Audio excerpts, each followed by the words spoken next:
చర్చకు తిరిగి స్వాగతం. శ్రీనివాస్ రెడ్డి గారు, ఇప్పుడు మొన్న వీడియో కాన్ఫరెన్స్లో మోదీ మాట్లాడినప్పుడు అంటే 1000 కోట్ల రూపాయలకు యూటిలిటీ సర్టిఫికేట్ యూసీ ఇవ్వలేదు, సో దానికే మేము ఎలా ఖర్చు పెట్టారో మాకు సంబంధించి డీటెయిల్స్ లేవని చెప్తున్నారు. అంటే ఒక ప్రధానమంత్రి ఒక వీడియో కాన్ఫరెన్స్లో ఈ విధంగా అంటే ఎలక్షన్స్ దగ్గర పడుతున్న వేళ ఇట్లా మాట్లాడడం కరెక్టే అంటారా? ఇంతకుముందు నవంబర్లో కలెక్టర్ల సమావేశంలో కూడా ఎవరైతే నీతి ఆయోగ్ వాళ్ళందరూ ఇక్కడికి వచ్చినప్పుడు ఆ యూసీకి సంబంధించి 1000 కోట్లకు సంబంధించి కంప్లీట్గా ఏపీ ప్రభుత్వం డీటెయిల్స్ ఇచ్చింది, ఎలా ఖర్చు పెట్టారు, ఎలా ఖర్చు పెడుతున్నారు అనే దాని గురించి. సో వాళ్ళందరూ ఓకే అని చెప్పి ప్రధానమంత్రి కార్యాలయానికి ఇంకొక 350 కోట్లు రిలీజ్ చేయాలని కూడా లెటర్ రాయడం జరిగింది, ఏది నీతి ఆయోగ్ వాళ్ళు. సో ఏంటి మరి ఆ అధికారులు తప్ప మోదీదా కోఆర్డినేషన్ లేదంటారా అధికారులకు కేంద్రానికి? నీతి ఆయోగ్ అనేది ఒక చట్టబద్ధమైనటువంటి సంస్థ. ఈ నీతి ఆయోగ్ అనే సంస్థను కూడా స్వయంగా మోడీ గారే స్థాపించినటువంటిది.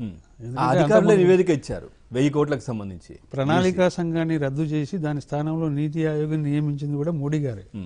సో నీతి ఆయోగ్కు అటువంటి అథెంటిక్ కానీ వాళ్ళకు ఉండే సమాచారం కానీ ప్రధానమంత్రి దాకా ఉండదని మనం అనుకోలేము. సరే, ఎక్కడైనా ఫైల్స్ ఆగిపోయినా కానీ కమ్యూనికేషన్ గ్యాప్ వల్ల ఉంటే అట్లా కూడా చెప్పే అవకాశం కూడా ఉంటుంది. మేబీ మనకు ఆ విషయం తెలియదు కాబట్టి మీరు అన్నదాని ప్రకారం చూస్తే అది నిజంగా తప్పుదారి పట్టించడం కిందకి వచ్చేస్తుంది. కానీ అట్లా చేయడానికి ఇవన్నీ జరుగుతుంటూ ఉండడానికి కూడా ఈ పొలిటికల్గా వచ్చినటువంటి క్లాషెస్ కావచ్చు, లేకపోతే ఆ రాజకీయంగా విడిపోయినటువంటి ఉద్దేశాలతోటే కావచ్చు, ఇవన్నీ అటు నుంచైనా ఇటు నుంచైనా మాటలు జరుగుతున్నాయి, మనకు అర్థమవుతున్నది. ఇది ఒక రకంగా చెప్పాలంటే మంచిది కాదు పవన్ గారు. ఎందుకనండి, అనేక రకాల కారణాలు దీని వెనుక ఇమిడి ఉంటాయి. ఎందుకంటే సరే, పొలిటికల్ మైలేజ్ అనేది ప్రతి రాజకీయ పార్టీ చూసుకుంటుంది, అది తప్పు కూడా నేను అనుకోను. కానీ పొలిటికల్ మైలేజ్ అని అనుకుని ప్రజలకు నష్టం జరగకుండా మీరు పొలిటికల్ మైలేజ్ తీసుకోవాలి. ఎవరు తీసుకున్నా, అది మోడీ తీసుకున్నా, చంద్రబాబు తీసుకున్నా, కేసీఆర్ తీసుకున్నా, జగన్మోహన్ రెడ్డి తీసుకున్నా, ఎవరు తీసుకున్నా, ఈ నలుగురిలో ఎవరైనా పొలిటికల్ మైలేజ్ కోసం ప్రయత్నం చేయాల్సిందే. ఒక రాజకీయ పార్టీ అన్నప్పుడు డెఫినెట్లీ దానికోసమే ఆ పార్టీలు నడుస్తాయి. కాబట్టి అదేమీ వాళ్ళ అధర్మం కాదు, అది ధర్మమే. కానీ దాన్నే మన ప్రజలకు అనర్థం జరగకుండా, ప్రజలకు నష్టం జరగకుండా మనం పొలిటికల్ మైలేజ్ ఏ రకంగా తీసుకోగలను అనేది ఆలోచన చేయాలి. అది మోడీ కూడా దాన్నే ఆలోచన చేయాలి. ఎందుకంటే ఉత్తర భారతదేశ పార్టీగానే మీరు ఎంతకాలం ఉంటారు? ఇంకా దక్షిణ భారతదేశంలో బీజేపీ ఎదగకూడదా? ఇటు తెలంగాణ కావచ్చు, ఆంధ్రప్రదేశ్గా కలిసి వచ్చిన రాష్ట్రం తెలంగాణ రాష్ట్రం బీజేపీకి. వాళ్ళ దరిద్రం ఏందో ఇప్పటికీ అర్థం కాలే. 5 ఏళ్ళ ఒక పీరియడ్ను వాళ్ళు పొడగొట్టుకున్నారు ఒక రకంగా. రేపు ఆంధ్రప్రదేశ్లో పోతుంది అనేది ఇప్పటికీ అర్థమైపోయింది. తమిళనాడులో ఉన్నాయి ద్రవిడ పార్టీలు. ఇట్లా మీరు దక్షిణాదిలో బలపడే రాష్ట్రాలను కూడా అనవసరంగా మీ పొలిటికల్ ఈక్వేషన్ ఏందో ఆ భగవంతుడు కూడా అర్థం కాలే ఇప్పటికీ. సో మీ పార్టీ ఎదుగుదలకు కూడా ఉపయోగపడని స్ట్రాటజీలో ఈరోజు మోడీ నడుస్తున్నాడు అనేది ఈవెన్ బీజేపీ సింపథైజర్ ఓటర్లలో కూడా ఇదే అభిప్రాయం ఉంది. ఇప్పుడు నేను చెప్తున్నది అది వాళ్ళ ఒకటండి, స్ట్రాటజీ అనేది మీకు ఉపయోగపడని తప్పేం లేదు. కానీ ఉపయోగపడేది కూడా నీ పార్టీకి నష్టం జరిగే స్ట్రాటజీ ఏంది? అది స్వయంగా బీజేపీకి నష్టం జరిగే స్ట్రాటజీ. అది ఎవరికో చంద్రబాబుకో, కేసీఆర్కో, జగన్మోహన్ రెడ్డికో జరిగే నష్టం కాదు. అది ప్రధానంగా జాతీయ పార్టీగా కాంగ్రెస్గా ఈక్వలెంట్గా ఎదగలేని స్థితిలో మీరు దక్షిణాదిలో ఇప్పటికీ కాలు మోపలేకపోతున్నారు, ఎక్సెప్ట్ కర్ణాటక తప్ప. అంటే అటువంటి సువర్ణావకాశం తెలంగాణ, ఆంధ్రప్రదేశ్లో మీకు రాష్ట్ర విభజన జరిగిన తర్వాత ఏర్పడ్డాక కూడా ఇంకా మీరు స్ట్రాటజిక్గా ఒక పొలిటికల్ ఎనిమితో ఫైట్ల మధ్యన మీరు కాలం గడిపేస్తున్నారు. మీ పార్టీ ఎదుగుదలకు ఆ మార్గాలే మీరే మూసేసుకుంటున్నారు. సో వెన్ బీజేపీ అనేది ఎప్పుడు దక్షిణాదికి విస్తరిస్తుంది? ఇటువంటి పొలిటికల్ స్ట్రాటజీతో డెఫినెట్లీ బీజేపీ విస్తరించే అవకాశం లేదు. ఎందుకంటే ఇప్పుడు జరిగింది, తెలంగాణలో అసెంబ్లీ ఎలక్షన్ జరిగిపోయినాయి, ఆంధ్రప్రదేశ్లో జరగాల్సి ఉన్నాయి. ఇవాళ తెలంగాణలో ఏం పరిస్థితి అయిందో మీరు ప్రజలు గమనించారు. ఈవెన్ బీజేపీ సింపథైజర్ ప్రజలు కూడా మోడీ స్ట్రాటజీని అంగీకరించడం లేదు. ఎందుకంటే వాళ్ళ పార్టీనే బొందబెట్టుకొని మీరు స్ట్రాటజీ రచిస్తే వాళ్ళకి ఎదుగుదల ఏముంది? దక్షిణాది రాష్ట్రాల్లో మా ప్రభావం ఎందుకు లేదు? ఇటు కర్ణాటక చూసుకోవచ్చు, అటు చెన్నై చూసుకోవచ్చు అని కూడా మోదీ మాట్లాడారు. కర్ణాటకలో ఉందండి అంటున్నారు. సార్, ఒక కాలర్ లైన్ లో ఉన్నారు మీతో మాట్లాడడానికి, గణేష్ వైజాగ్ నుంచి. గణేష్ గారు చెప్పండి. నమస్తే, మాట్లాడండి. శ్రీనివాస్ రెడ్డి గారు ఉన్నారు, సీనియర్ అనలిస్ట్, మాట్లాడండి.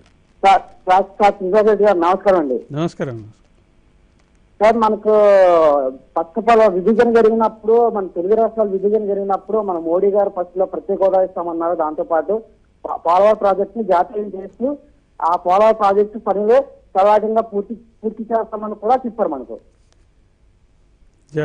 మీరు ఇందాక సచిన్ గారు దేవా నుంచి మాట్లాడేటప్పుడు ఏం చెప్పారంటే పోలవరం లాగా మహారాష్ట్ర కూడా వేరే ప్రాజెక్ట్ ఉంది. ఆ ప్రాజెక్ట్ కూడా కేంద్రం నుంచి వచ్చి ఏ పని కూడా అంటే ప్రాజెక్ట్ ఇష్యూలో కొద్దిగా లేట్ గా జరుగుతుంది. రాష్ట్ర ప్రభుత్వంతో పోల్చుకుంటే రాష్ట్ర ప్రభుత్వం ఆ ప్రాజెక్ట్ ని కొద్దిగా వేగంగా చేసుకునే అవకాశం ఎక్కువగా ఉంటుంది. కేంద్రం నుంచి ఇచ్చే నిధులు కానీ మిగతా పనులు కానీ లేట్ గా జరుగుతాయని చెప్పారు మీరు. సో శశి గారు ఏం చెప్పారంటే ఇందాక ఆ కేంద్రం మనకి ఎన్ని చేయిస్తారు ఎన్ని చేస్తుందంటే మనకు ఆ రాష్ట్రంలో ప్రభుత్వం వచ్చే అవకాశం లేదు. బీజేపీ ఒకరు వచ్చే ఛాన్సెస్ లేవు కాబట్టి అది చేయిస్తారు అన్నట్టు. మరి చేయకపోతే దానికే లాభం మీరు అడిగారు. సో చేయకపోతే దానికే లాభం అంటే సార్ అక్కడ మన రాష్ట్రానికి చేయడం కన్నా ఆ బీజేపీ పార్టీ ఏ రాష్ట్రంలో అయితే బతుకుతుందో అంటే ఏ రాష్ట్రంలో అయితే మినిమం సీట్లు వస్తాయో ఆ రాష్ట్రంలో అనేది వీళ్ళు ఎక్కువగా బడ్జెట్ కేటాయించడం కానీ లేకపోతే ఆ రాష్ట్రాల అభివృద్ధి కొరకు ఏదైనా పనులు సరళంగా చేయడం కానీ చేస్తున్నారు సార్. సో ఇప్పుడు వచ్చి మన బీజేపీ ప్రభుత్వం అంటే కేంద్రంలో అధికారంలో ఉన్న మన బీజేపీ ప్రభుత్వం ఇప్పుడున్న మన రాష్ట్రానికి ఏదైనా చేసిందా అంటే చేసినా సరే అవి కూడా చిన్న పనులు తాత్కాలికంగా నిలిచిపోయే పనులు. థ్యాంక్ యూ గణేష్ గారు మీ అభిప్రాయాన్ని వ్యక్తం చేసినందుకు.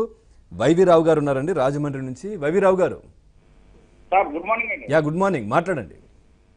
సార్ ఇప్పుడు యాక్చువల్ గా నేను మోడీ గారిని సూట్ గా 2-3 క్వశ్చన్లు అడుగుతాను సార్. యాక్చువల్ గా హలో మాట్లాడండి సార్. ఇప్పుడు మనకి యాక్చువల్ గా ఏంటంటే ఇప్పుడు ఈ రీఆర్గనైజేషన్ బిల్లు పెట్టింది ఒక్కటైనా అమలు చేశారంటే ఒకటేనా కనీసం అట్లీస్ట్ ఒక్కటేనా? మొన్న వచ్చి వాళ్ళ కార్యకర్తలకు వచ్చి పోలవరంకి నిధులు ఇచ్చాం దుర్వినియోగం అవుతున్నాయి. పోలవరం ఫిజికల్ గా వెళ్ళానండి. రమ్మనండి సార్ వర్క్ ప్రోగ్రెస్ ఒకసారి చూడమనండి. అమరావతిని ఒకసారి చూడమనండి వచ్చి ఒకసారి. మన గడ్కరీ గారు వచ్చినప్పుడు ఏం చెప్పారండి? నేను ప్రతి ఎవ్రీ మంత్ వచ్చి నేను విజిట్ చేస్తాను పోలవరం అని చెప్పేసి అన్నారు. ఇప్పుడు వచ్చి ఒక్కసారి వచ్చారండి గడ్కరీ గారు? ఒకసారి ఫిజికల్ గా వెళ్ళాలి సార్, గ్రౌండ్ లోకి వెళ్ళి చూడాలి, చూసి మాట్లాడాలి. అంతేగాని ఏం చేశారు పోలవరంలో దుర్వినియోగం అవుతుంది అదవుతుంది అది కరెక్ట్ కాదు సార్. తర్వాత యూసీలు అన్నారు. యూసీలు ప్రైమ్ మినిస్టర్ స్థాయిలో ఉన్నప్పుడు యూసీల గురించి మాట్లాడొచ్చింది. అది ఎవరన్నా అధికారులు చూసుకోవాలి. యూసీలు ఇవ్వకపోతే యాక్షన్ తీసుకోమనండి. అది కరెక్ట్ కాదు సార్. అది డైరెక్ట్ ఒక ప్రధానమంత్రి స్థాయిలో మన రాష్ట్రానికి చాలా అన్యాయం చేశారు. ఇది కరెక్ట్ కాదండి. అంటే చంద్రబాబు నాయుడు చాలా కష్టపడుతున్నారు ఆయన 24 hours. ఫిజికల్ గా గ్రౌండ్ వర్క్ చూడాలండి. పోలవరం నేను వెళ్ళాను స్వయంగా 2 times. అక్కడ ఏం నడుస్తుంది ఏంటి అనేది వర్క్. అమరావతి కూడా చూడమనండి. అమరావతి కూడా చూశాను సార్. అమరావతి రీసెంట్ గా వెళ్ళాను నేను. అమరావతిలో కూడా వర్క్ ప్రోగ్రెస్ ఎలా ఉందో చూడమనండి. 24 hours పని చేస్తున్నారండి అక్కడ. అంతేగాని ఏదో మాట్లాడి బీజేపీ నాయకులు ఇక్కడ రాష్ట్రంలో ఉన్న నాయకులు అందరూ కూడా పట్టాసుపల్లికి చాలా దారుణం అండి. ఆంధ్రప్రదేశ్కి అంత గౌరవం అనేది ఎప్పుడు నేను చూడలేదు సార్. చాలా బాధ అనిపిస్తుంది. థ్యాంక్ యూ వైవి రావు గారు మీ అభిప్రాయాన్ని వ్యక్తం చేసినందుకు. సార్ నెక్స్ట్ కాలర్ కూడా లైన్ లో ఉన్నారు. ఇంకొక అతను వెంకటరెడ్డి గారు ప్రకాశం జిల్లా నుంచి. వెంకటరెడ్డి గారు హలో. వెంకటరెడ్డి గారు రైట్, కాల్ కట్ అయింది సార్. సార్ ఏం చెప్తారు?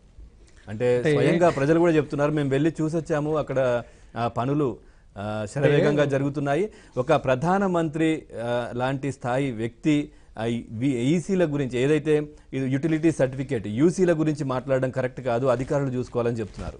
సో ఇందాక మనం మాట్లాడుకున్నట్టే పవన్ గారు ఇక్కడ చూడాల్సింది ఏంటంటే ఇప్పుడు కాలర్స్ నుంచి వస్తున్న వ్యూస్ మనం ఒకసారి స్టడీ చేస్తే ఏంటంటే ఈ బీజేపీ టీడీపీ సంబంధాలు తెగిపోయినప్పటి నుంచి మోడీ మనకు అన్యాయం చేస్తున్నాడు, కేంద్ర సహకారం చేయడం లేదనే విషయాన్ని ఆంధ్రప్రదేశ్ ప్రజల్లో బలంగా చంద్రబాబు గారు నాటగలిగినది మాత్రం నేను ఒప్పుకుంటుంది, అంగీకరిస్తుంది. ఎందుకంటే బీజేపీని ఐడియాలజికల్గా ప్రజలు ఎవరు వ్యతిరేకించారు ఆంధ్రప్రదేశ్లో నాకు తెలిసి. Ideologically differ car. అభివృద్ధి విషయంలో మాత్రం అట్టర్లీ డిఫర్ అవుతున్నారు ఈ కాలంలో నేను చూస్తున్నది. ఇప్పుడు కలర్సే కాక జనరల్గా ఇన్ జనరల్గా కూడా మనం అక్కడ ఏపీ ప్రజల్ని టచ్ చేసినప్పుడు మోడీకి నెగటివ్ వ్యూ మాత్రం చెప్తున్నారు ప్రతి వాళ్ళు. ఈ విషయంలో చంద్రబాబు గారు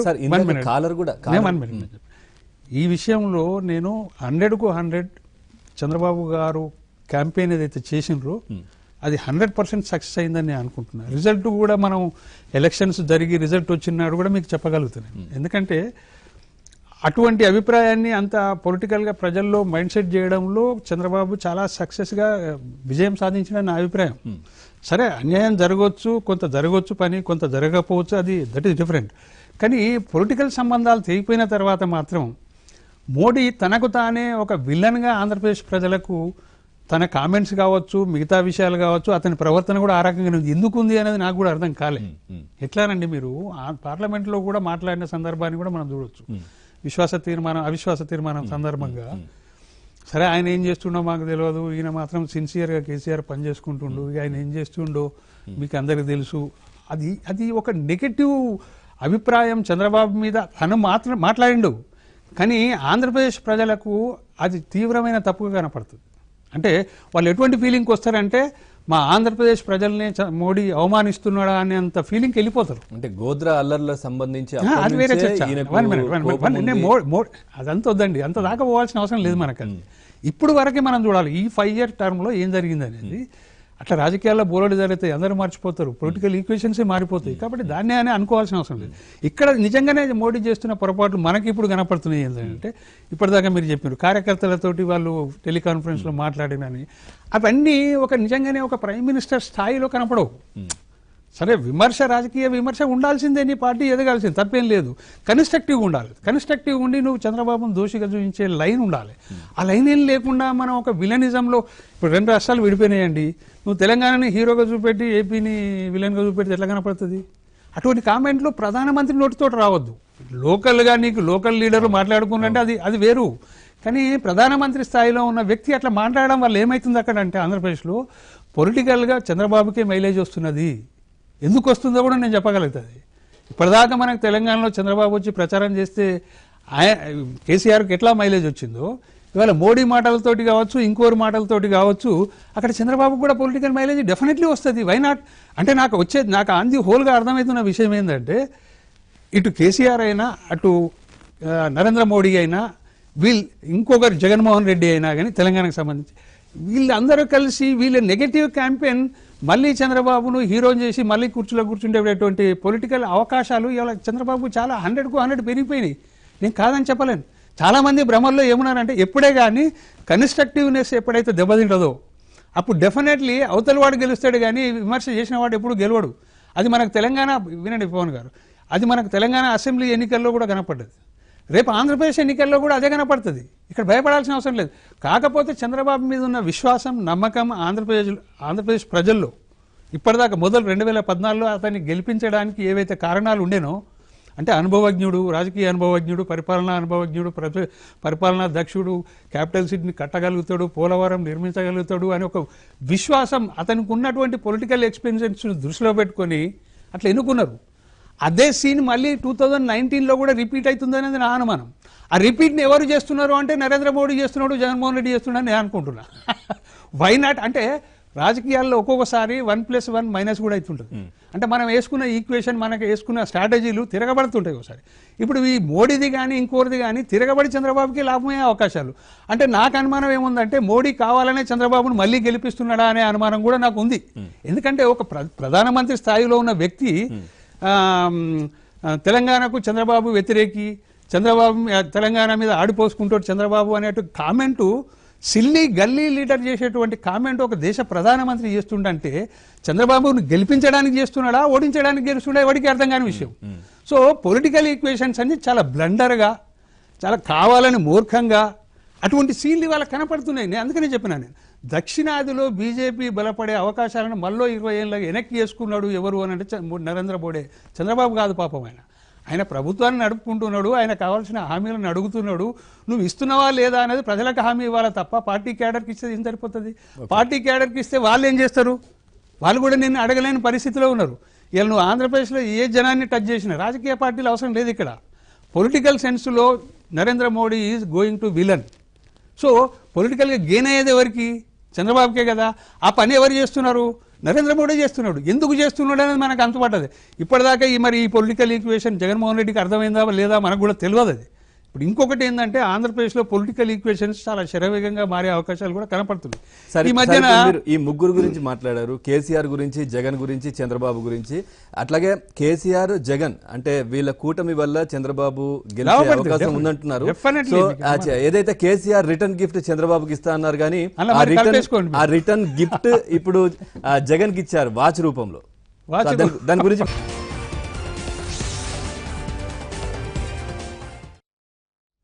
చర్చకు తిరిగి స్వాగతం. శ్రీనివాసరెడ్డి గారు, కేసీఆర్ చంద్రబాబుకు రిటర్న్ గిఫ్ట్ ఇస్తా అన్నారు. అంతకంటే ముందే జగన్కు రిటర్న్ గిఫ్ట్ రూపంలో వాచ్లు ఇచ్చారని చెప్తున్నారు. 165 వాచ్లలో దాంట్లో ఉన్నటువంటి వైసీపీ స్టిక్కర్ను తీసేస్తే దాని కింద ఏదైతే ఉందో టీఆర్ఎస్కి సంబంధించి స్టిక్కర్సే ఉన్నాయి.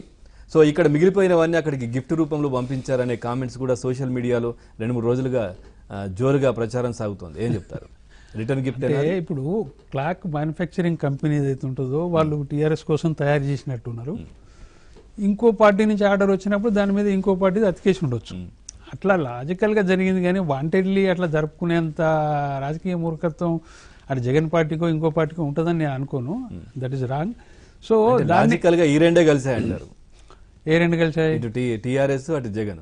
నేను అంతే చెప్తున్నా. ఇప్పుడు ఒక క్లాక్ కంపెనీ ఉంటుందండి, ఆ క్లాక్ కంపెనీకి టీఆర్ఎస్ ఆర్డర్ ఇచ్చింది అనుకోండి, దాని మీద కేసీఆర్ బొమ్మ అతికేస్తారు. వాళ్ళు అతికేసిన తర్వాత వాళ్ళకి అవసరం ఉన్నది తీసుకపోతే మిగిలొచ్చు.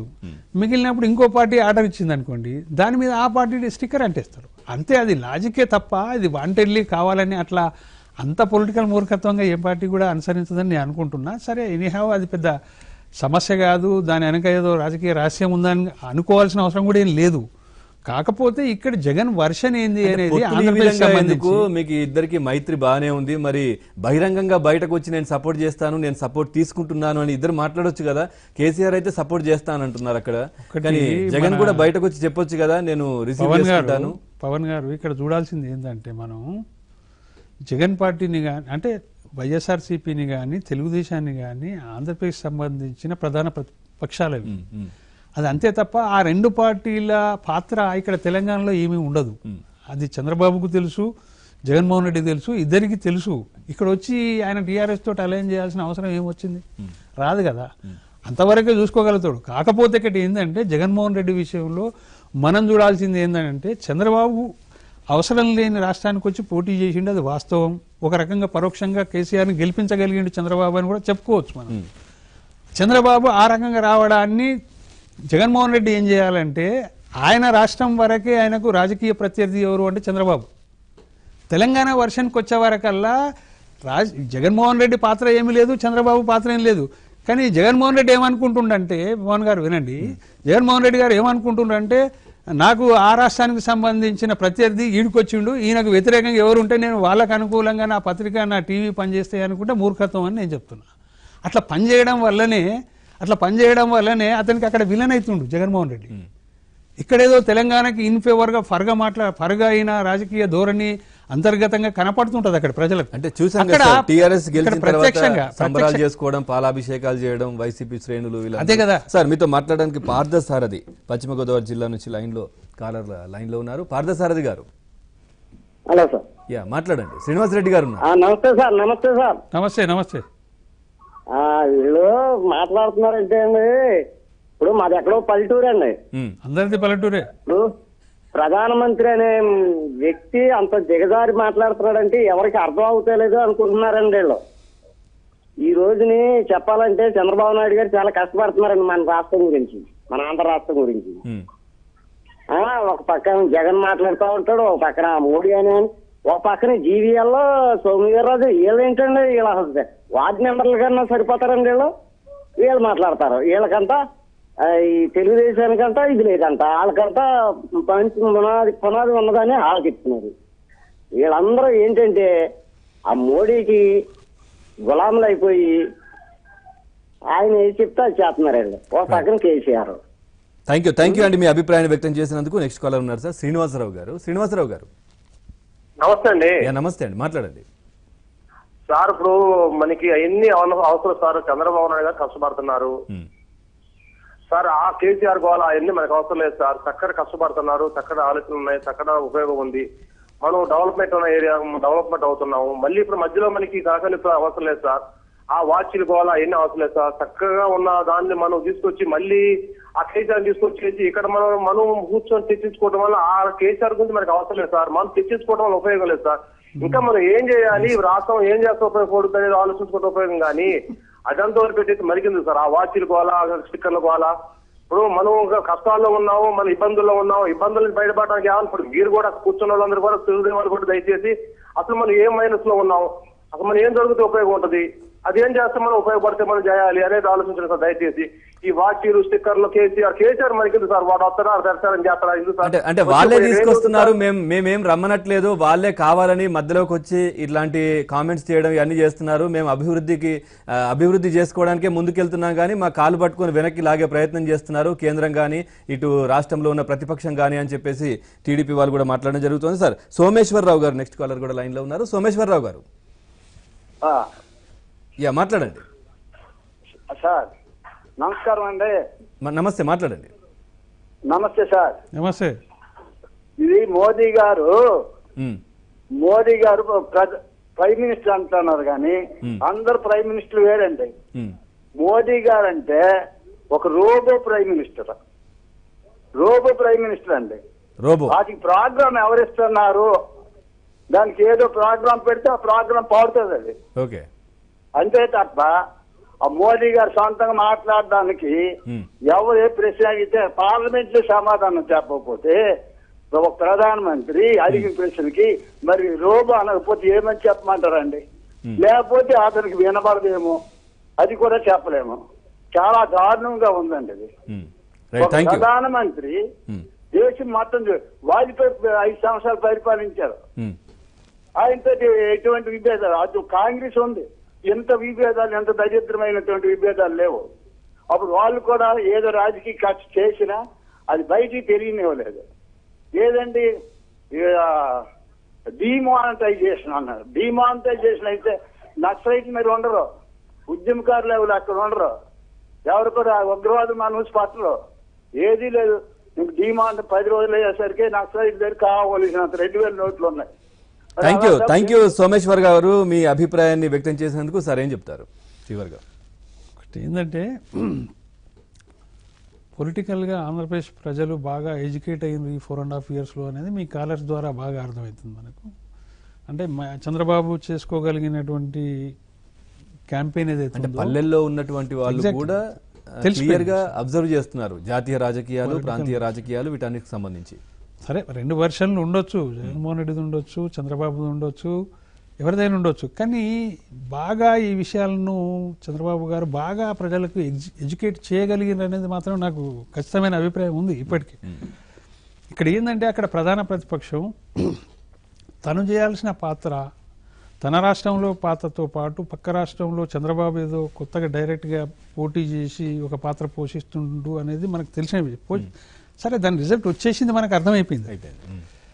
కానీ అదే పీరియడ్లో సేమ్ టైంలో అతను జగన్మోహన్ రెడ్డి కూడా తన రాజకీయాన్ని, తన అభిప్రాయాలను ఆంధ్రప్రదేశ్ పరిధికే పరిమితం చేసుకోవాలి. దాన్ని ఇంకో ప్రాంతంలో నువ్వు పరోక్షంగా ప్రకటించుకుంటే అక్కడ రాజకీయంగా దెబ్బతింటాడు అనే విషయం అతనికి ఈ 5 సంవత్సరాల కాలంలో ఇంకా అర్థం కానట్టే అనిపించింది నాకైతే. సరే ఇప్పుడిప్పుడు అర్థమవుతుంది కానీ అది చెయ్యి దాటిపోయింది.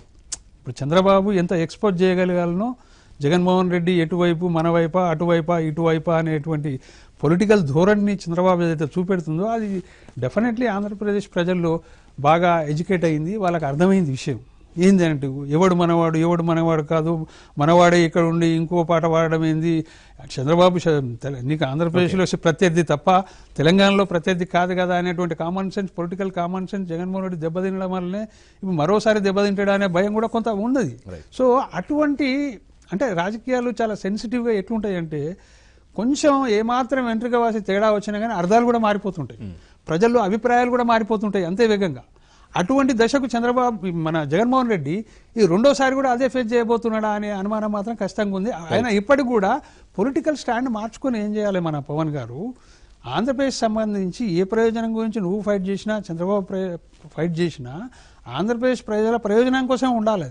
సరే నువ్వు కూడా చెయ్యొచ్చు, నేను కాదన్నాను, కానీ మనం తీసుకునే పొలిటికల్ మైలేజ్లో ప్రజల ప్రయోజనాలకు హాని జరగకుండా మన పొలిటికల్ ప్రయోజనం తీసుకోవాలి డెఫినెట్లీ. అది చంద్రబాబు కావచ్చు, లేదంటే జగన్మోహన్ రెడ్డి కావచ్చు, ఇద్దరు కావచ్చు. కాబట్టి ఆ రకమైన లైన్లో పోవాలి తప్ప ఒకరు మోడీ వర్షన్ అనో, ఒకరు యాంటీ మోడీ వర్షన్ అనో, ఒకరు యాంటీ టీఆర్ఎస్ వర్షన్ అనో, ఒకరు ప్రో టీఆర్ఎస్ వర్షన్. కేసీఆర్ నిజంగానే ఆంధ్రప్రదేశ్లో వాళ్ళకేం అవసరం అండి? అటు జగన్మోహన్ రెడ్డికైనా 1 minute అక్కడ జగన్మోహన్ రెడ్డికైనా చంద్రబాబుకైనా ఇద్దరికి అవసరం లేదు. కానీ అనవసరంగా కేసీఆర్ పేరును కూడా అక్కడ ఇటు జగన్మోహన్ రెడ్డి వాడుకునే పరిస్థితి, అక్కడ చంద్రబాబు నెగిటివ్గా వాడుకునే పరిస్థితి, జగన్మోహన్ రెడ్డి పాజిటివ్గా వాడుకునే. జగన్మోహన్ రెడ్డి కేసీఆర్ పేరును పాజిటివ్గా వాడుకుంటే అక్కడ మైలేజ్ ఎవరికి వస్తుంది? చంద్రబాబుకి వస్తుంది. సో గిఫ్ట్ అన్నారు చూడు, రిటర్న్ గిఫ్ట్ అనేది, అటువంటి అర్థాలు రాజకీయాల్లో చాలా ఉంటాయి, చాలా సున్నితంగా ఉంటాయి. ఎందుకంటే ప్రజల సైకలాజీ వెంట్రుక వాసిలో మారిపోతుంది. అటువంటి దశకు మళ్ళీ పోవద్దు జగన్మోహన్ రెడ్డి అని నేను చెప్తున్నా. ఎందుకంటే అదే కామన్ సెన్స్ అవుతుంది పొలిటికల్ గా. ఆ కామన్ సెన్స్ లేకపోతే మాత్రం డెఫినెట్లీ ఎంతో కొంత జగన్మోహన్ రెడ్డి నష్టపోయే అవకాశం ఉన్నది, చంద్రబాబు గెయిన్ అయ్యేటువంటి అవకాశాలు కూడా చాలా ఉంటాయి. Right, thank you very much Kalluru Srinivasa Reddy గారు. ఈరోజు పేపర్లో వచ్చినటువంటి వార్తలకు సంబంధించి చాలా చక్కటి విశ్లేషణ అందించారు. Thank you very much. ఇది వాళ్ళ పబ్లిక్ పాయింట్. తాజా సమాచారం కోసం చూస్తూనే ఉండండి ABN.